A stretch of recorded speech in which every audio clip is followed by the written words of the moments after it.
اسمش توی وصیت‌نامه بود.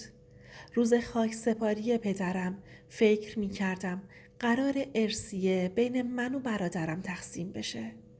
اما وقتی وکیل اسم یه مرد غریبه رو از داخل وصیت‌نامه خوند، فهمیدم پدرم تمام عمرش یه راز بزرگ رو از ما پنهون کرده بود.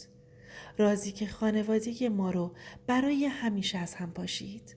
سلام دوستان، من نرگس هستم. داستانی که امروز میخوام براتون تعریف کنم مربوط به 3 سال پیشه. روزی که پدرم از دنیا رفت. پدرم محمود یکی از آدمهای خوشنام شهرمون بود. کارخونه داشت، چند تا مغازه داشت، چند قطعه زمین هم از سالها قبل خریده بود. از بیرون همه چیز عالی به نظر می رسید.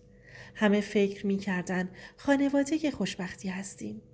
راستش خود من هم همین فکر رو می کردم. تا روزی که همه چیز خراب شد. شب فوت پدرم هنوز جلوی چشامه. حدود ساعت 2 نصف شب بود که گوشیم زنگ خورد. شماره سعید بود برادرم. همین که جواب دادم صدای گریش رو شنیدم.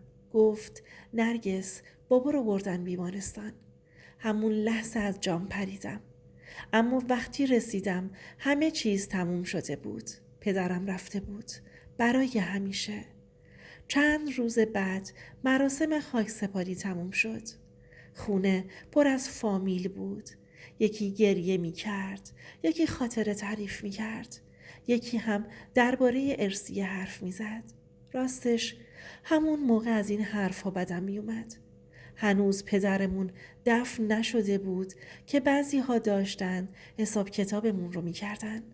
اما نمیدونستم چند روز بعد خودم هم وسط بزرگترین دعوای خانوادگی عمرم قرار می گیرم. حدود 2 هفته بعد وکیل پدرم تماس گرفت. گفت برای قرائت وصیت‌نامه همه باید حضور داشته باشن.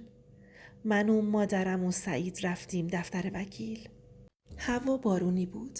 همه ساکت بودیم. وکیل پوشه رو باز کرد و شروع کرد به خوندن. اول درباره مغازه ها حرف زد. بعد زمین ها. بعد حساب های بانکی. همه چیز عادی بود تا اینکه یه جمله گفت. جمله‌ای که زندگی منو عوض کرد. گفت 30% از اموال به آقای امیر رضایی تعلق میگیره. برای چند ثانیه فکر کردم اشتباه شنیدم. امیر رضایی کی بود؟ به مادرم نگاه کردم. شوکه شده بود. به سعید نگاه کردم. رنگش مثل گچ سفید شده بود. همون لحظه فهمیدم یه جای کار میلنگه. بعد از جلسه جلوی دفتر وکیل ایستادم و گفتم این امیر کیه؟ مادرم گفت نمیدونم. اما سعید حتی جواب هم نداد. فقط سری سوار ماشینش شد و رفت. رفتارش طبیعی نبود. اصلاً طبیعی نبود. از اون روز اسم امیر مثل خوره افتاده بود به جونم. هر شب بهش فکر می کردم. هر روز درباره‌اش سوال می کردم.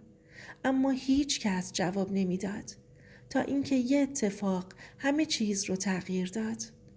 یه روز رفتم خونه قدیمی پدرم. میخواستم مدارک و وسایلش رو مرتب کنم. داخل انباری یه کارتون قدیمی پیدا کردم. کارتونی که سالها کسی سراغش نرفته بود. شروع کردم به گشتن. بین کاغذها و آلبومها یه عکس افتاده بود روی زمین. خم شدم و برش داشتم. اما وقتی عکس رو دیدم خشکم زد. پدرم داخل عکس بود کنار یه زن که هیچ وقت ندیده بودمش و یه بچه کوچیک هم بغل اون زن بود. پشت عکس یه جمله نوشته شده بود. فقط 4 کلمه. برای امیر عزیز. با عشق. دستم شروع کرد به لرزیدن. اون شب تا صبح خوابم نبرد. 1000 تا فکر توی سرم میچرخید. امیر کی بود؟ اون زن کی بود؟ پدرم چرا این عکس رو نگه داشته بود؟ فردای اون روز رفتم سراغ مادرم. عکس رو گذاشتم روی میز. همین که چشمش به عکس افتاد رنگش پرید. گفتم مامان این کیه؟ سکوت کرد. گفتم خواهش میکنم دروغ نگو. اشک توی چشماش جمع شد و همون لحظه فهمیدم حقیقت از چیزی که فکر می کردم تلختره. مادرم شروع کرد به گریه کردن. بعد از چند دقیقه گفت قبل از اینکه با من ازدواج کنه یه نفر دیگه توی زندگیش بوده. نفسم بند اومد. گفتم یعنی چی؟ گفت اسمش مهتاب بود. برای اولین بار اسم اون زن رو شنیده بودم. زن داخل عکس.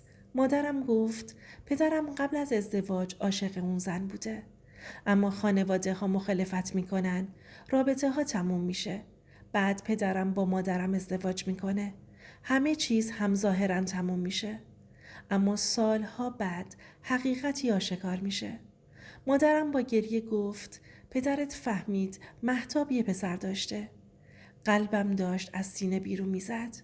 گفتم اون پسر؟ سرش رو تکون داد. گفت امیر. احساس میکردم دنیا دور سرم میچرخه. یعنی اون مرد غریبه برادر من بوده؟ فکر میکردم بدترین قسمت ماجرا همین باشه. اما وقتی فهمیدم سعید سالها این راز رو میدونسته همه چیز عوض شد. چند روز بعد سعید رو دیدم. دیگه نتونستم خودم رو کنترل کنم.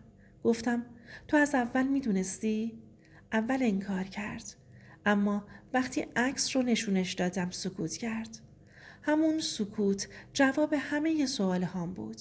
گفتم چند وقته میدونی؟ گفت حدود 5 ساله. 5 سال. 5 سال تموم. عصبانی شدم. گفتم و به ما چیزی نگفتی؟ گفت بابا نمیخواست. اما از نگاهش معلوم بود همه حقیقت رو نمیگه. چند دقیقه بعد بالاخره اعتراف کرد. گفت من میترسیدم. گفتم از چی؟ گفت از اینکه سهممون کمتر بشه. اون لحظه فهمیدم مشکل فقط راز پدر نیست. مشکل طمعه. همون چیزی که آدم‌ها رو عوض میکنه. سعید گفت چند بار سعی کرده با پدر صحبت کنه تا اسم امیر رو از وصیت‌نامه حذف کنه. اما پدرم قبول نکرده بوده. گفته بوده اون پسر هیچ تقصیری نداره.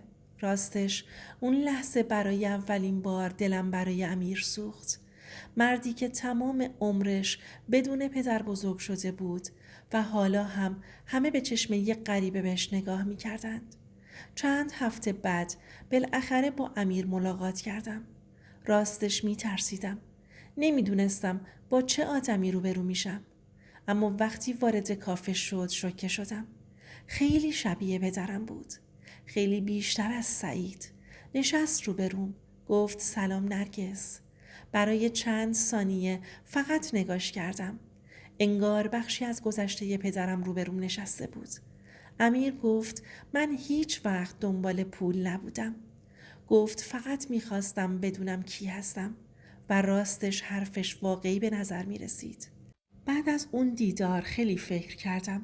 به پدرم، به مادرم، به سعید، به امیر و به این حقیقت تلخ که گاهی بزرگترین رازها داخل خود خانواده پنهان میشن. در نهایت ارثیه تقسیم شد. امیر سهم خودش رو گرفت. منم سهم خودم رو گرفتم و سعید هم سهم خودش رو. اما چیزی که از بین رفت اعتماد بود. اعتمادی که هیچ پولی نمیتونست برش گردونه. امروز که دارم این داستان رو براتون تعریف میکنم هنوز جای خالی پدرم رو حس میکنم. اما یه چیز مهم رو یاد گرفتم. حقیقت شاید سالها پنهان بمونه اما بالاخره یه روز خودش رو نشون میده. حالا دوست دارم نظر شما رو بدونم. اگه شما جای من بودید امیر رو به عنوان برادر خودتون قبول می کردید؟ یا فکر می کنید پدرم به خانواده ما خیانت کرده بوده و بخشیدنش اشتباهه؟ حتما نظرتون رو توی کامنت ها بنویسید. دوستان عزیزم، هیچ ارثیه‌ای ارزش از دست دادن خانواده رو نداره. هیچ پولی ارزش شکستن اعتماد رو نداره. و هیچ رازی برای همیشه پنهون نمیمونه. اینم از داستان امشب. اگر از این داستان خوشتون اومد ویدیو رو لایک کنید و نظرتون رو برام بنویسید. از همه شما که تا آخر همراه من بودید واقعا ممنونم. و اگر عضو کانال سایه های خیانت نیستید لطفاً سابسکرایب کنید تا با هم صداهایی رو بشنویم که هنوز شنیده نشدن. تا داستان بعدی، خدا نگهدار.